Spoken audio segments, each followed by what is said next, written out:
Assalamualaikum warahmatullahi wabarakatuh. Hello everybody. Today we are going to learn about label. Nah, kalian tim yang mana ini?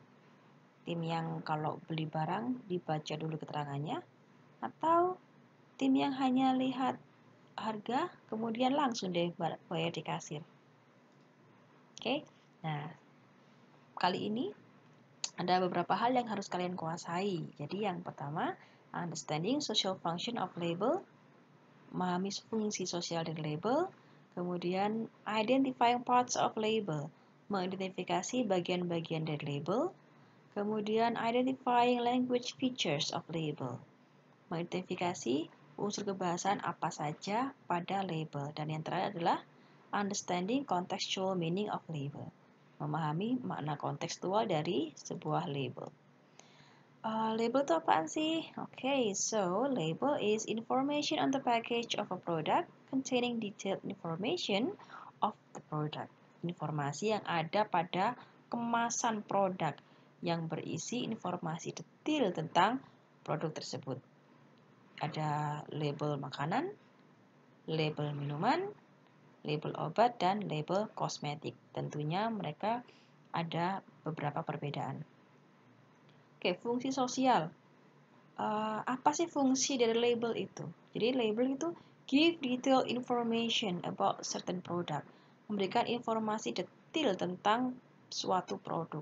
Jadi ketika saya sebagai produsen, saya sudah bisa memberikan informasi tentang produk saya kepada konsumen tanpa saya harus bertemu.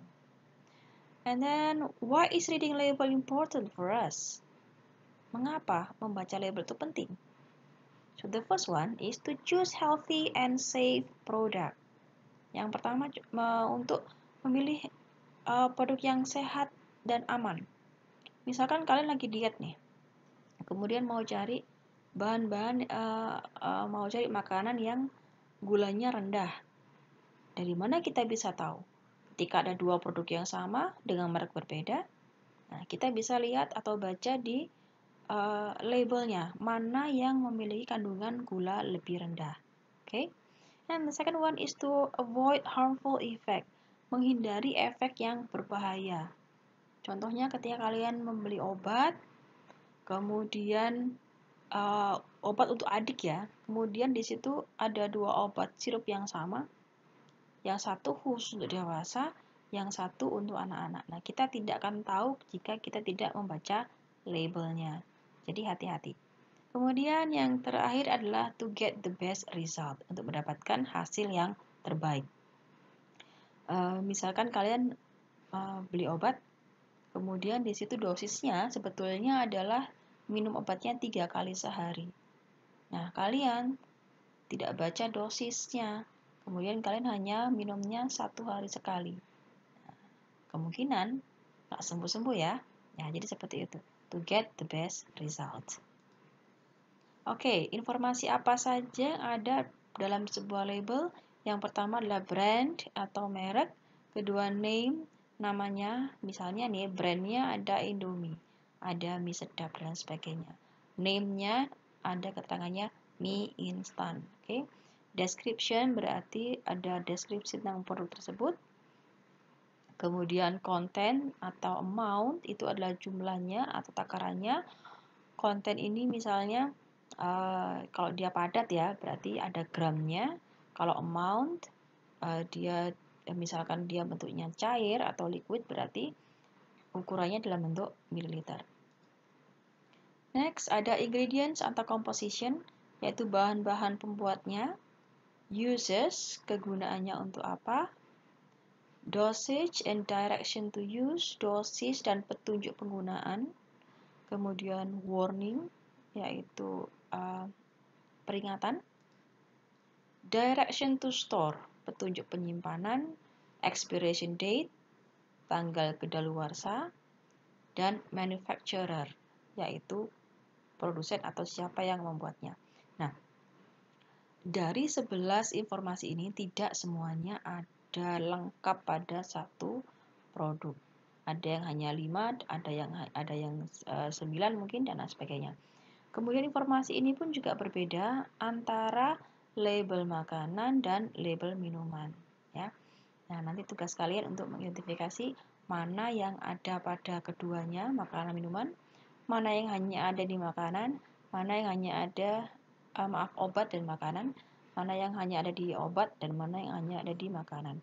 Misalkan tadi ada dosis. Nah, dosis itu kalau di produk makanan minuman pasti nggak ada ya.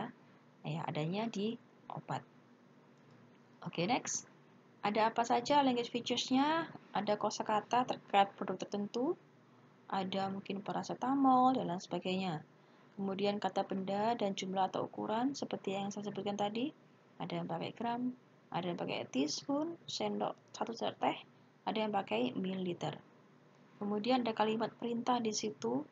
Contoh ada store in room temperature, simpan di suhu ruangan. Keep away from reach of children, jauhkan dari jangkauan anak-anak. Dan do not expose to direct sunlight, jangan paparkan pada sinar matahari langsung. Oke, ini ada contoh example of food label. Kita cek di sini ada mereknya, ada ini Pansit Lomi. Oke, so what is Pansit Lomi? Ada keterangan namanya di sini, instant noodles. Oh, dia mie instan. Paling atas ini ada nama dari produsennya atau siapa yang membuat. Ada cooking instruction, petunjuk memasaknya. Jadi tidak semua produk makanan ada seperti ini ya, yang memang dia membutuhkan proses lagi, ada instruksinya. Kemudian ingredients di sini bahan-bahannya apa saja. Ada ini perishable. Perishable itu berarti dia apa ya, bisa basi, bisa ya seperti itulah. So keep refrigerated, simpan dalam kulkas.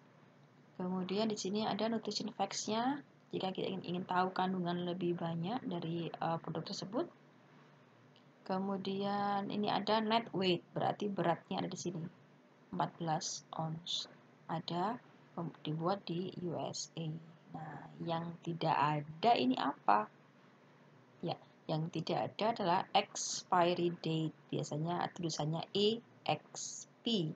Ya, hati-hati ada dua, ada EXP, expiration date, dan ada MFD, manufacture date. Kalau MFD berarti tanggal produksinya, tanggal dibuatnya. Kalau EXP berarti expiration date atau tanggal kedaluarsa. Oke, next. Kita cek di sini. Nah, ini adalah label obat. Apa ini? Kita cek di sini ada furosemide, and then ada injection. Injection itu suntikan, berarti ini obat untuk disuntikan. Kemudian ada keterangan amount-nya. Kemudian di sini ada 25 kali 4 ml. Berarti kemasannya ya, dia ada 25 biji, masing-masing isinya 4 ml. Single dose vials. Vial itu botol kecil ya. Jadi single dose vials itu dosis sekali pakai. Jadi kita bisa pahami bahwa di sini itu ada botol-botol kecil, ada 25 buah yang masing-masing isinya 4 ml. Dan satu botol hanya boleh dipakai satu kali habis ya. Kemudian ada katanya for intravenous or intramuscular use, untuk penggunaan di intravenous, di dalam pembuluh darah ya, atau dalam otot. Ada warning, ada peringatannya. Discard unused portion, buang bagian yang tidak digunakan. Jadi misalnya dalam satu botol kita hanya gunakan separuh, maka separuhnya tidak boleh digunakan, dibuang saja. Use only if solution is clear and colorless. Gunakan jika cairan itu bening ya, dan ya tidak berwarna. Protect from light, lindungi dari cahaya. Oke, dan seterusnya. Store at 20 degree to 25 degree Celsius. Ini adalah suhu penyimpanannya di segini. Di sini ada EXP tapi tidak ada tanggalnya ya. Kemudian di sini American region, ini adalah manufacturer-nya. Okay, that's all for me. I hope it's clear ya. Semoga bisa jelas. Thank you. Assalamualaikum warahmatullahi wabarakatuh.